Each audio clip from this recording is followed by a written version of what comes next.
अगर हौसला बुलंद हो तो जीवन में कुछ भी हासिल करना और कुछ भी कर गुजरना मुमकिन हो जाता है।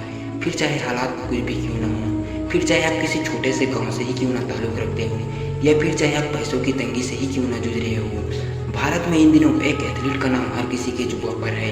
कुछ ऐसे ही हालात से पार पाते हुए यह एथलीट आज दुनिया भर में अपना लोहा मनवा रहा है। गोल्डन कलर के नाम से मशहूर हो चुकी हिमा दास को भला कौन नहीं जानता है। उन्होंने काम ही कुछ ऐसा किया है कि हर एक हिंदुस्तानी के दिलों में बस गई है। दोस्तों, फिर भी मैं आपको बता दूं कि हिमा दास भारतीय गौरव है।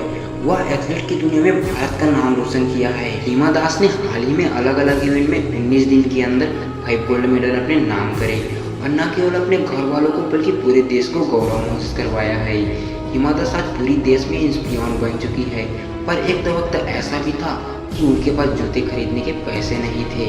हिमा दास का जन्म 9 जनवरी 2000 को असम के डिंगडोन के पास बसे कंदोली मरी गांव में हुआ था। हिमा दास के पिता का नाम रंजीत दास और मां का नाम जोमाली है। हिमा की कुल 5 भाई बहनें हैं और हिमा उनमें से सबसे छोटी थी। हिमा एक ज्वाइंट फैमिली में पली बड़ी है। उस वक्त शायद ही किसी ने सोचा होगा कि हिमा इतनी लोकप्रिय और सफल होगी।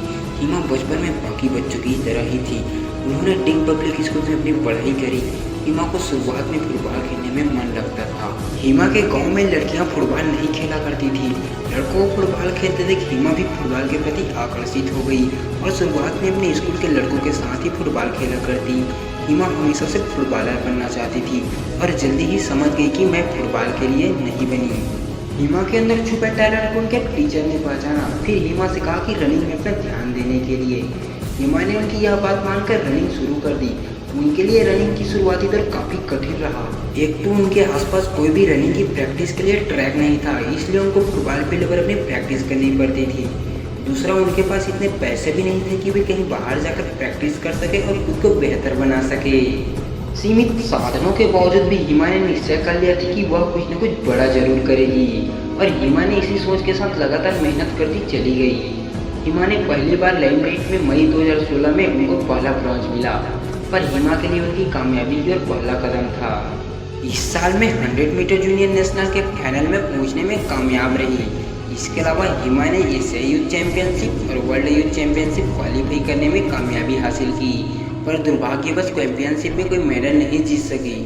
इसके बावजूद उनको पता था कि वह एक दिन सक्सेस जरूर होगी और फिर पहले से अधिक मेहनत करना शुरू कर दी। फिर हिमा ने 2018 में हुए कॉमनवेल्थ गेम में भी भाग लिया, पर यहाँ पर कोई मेडल जीत नहीं पाई। कहते हैं ना, वक्त बदलने में देर जरूर लग सकता है, पर वक्त बदलता जरूर है। 12 जुलाई 2018 को हिमा दास ने फिनलैंड में आयोजित वर्ल्ड अंडर 20 चैंपियनशिप के 400 मीटर इवेंट में भाग लिया और पहली बार इंटरनेशनल लेवल पर जीत हासिल किया। इस प्रतियोगिता में गोल्ड मेडल जीतने के बाद हिमा दास ने साबित कर दिया कि वे देश के लिए कुछ भी कर सकती है। अंडर 20 वर्ल्ड कप में गोल्ड मेडल जीतने के बाद हिमा दास ने देश को गौरव महसूस करवाया और जुलाई 2019 में उन्होंने लोगों को 19 दिन के अंदर अलग अलग इवेंट में 5 गोल्ड मेडल देकर खुश होने का एक ऐसा मौका दे दिया जिसका अनुमान कोई न लगा सका। तो दोस्तों, यह थी देश की गोल्डन गर्ल हिमा दास की कहानी। अगर आपको हिमा दास की सक्सेस स्टोरी पसंद आई हो तो आप इसे अपने दोस्तों के साथ शेयर जरूर करें और साथ ही कमेंट करें आपको कौन सी स्टोरी पसंद है और चैनल को सब्सक्राइब भी कर देना।